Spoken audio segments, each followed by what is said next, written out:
त्याचं नाव आहे उष्णता रोधक फुगा. काय नाव आहे?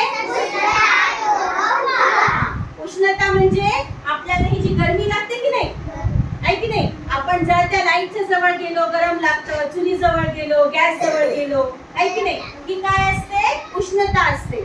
बरोबर आहे? तर कळते की नाही उष्णतेने आपल्याला, आपण पटकन हात मागे घेतो. बरोबर आहे? तर मग बघा आता इथं कोणतीही वस्तू आपण त्याच्या जवळ नेली म्हणजे कागद नेला, फुगा नेला, कपडा नेला, तर लाकूड नेलं, तर याच्यामुळे जळतं की नाही? ते जळून जातं. मग आता इथं काय होणार आहे माहिती का? हा आपल्याकडे काय आहे? माझ्या हातात काय आहे? फुगा. आणि या फुग्याच्या मध्ये काय भरलेलं आहे बरं? फुग्याच्या मध्ये काय भरलेलं आहे? हवा. दिसते का हवा आपल्याला? नाही. बघा ही न दिसणारी हवा याच्यामध्ये आहे.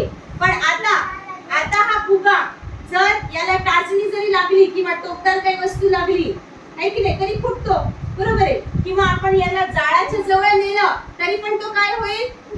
फुटेल. हो की नाही? मागच्या मुळे लक्ष द्या इकडं.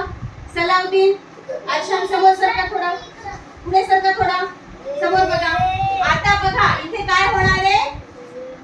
सिद्धी ठेवून देते. हा, मी हा फुगा या जाळावर धरणार आहे, म्हणजे याला काय मिळणार आहे? उष्णता मिळणार आहे. काय मिळणार आहे याला? उष्णता मिळणार आहे. मग ह्याच्यावर धरल्यावर काय होईल असं वाटतं बरं तुम्हाला? बघूया आपण आता काय होते. रेडी राहा बरं का.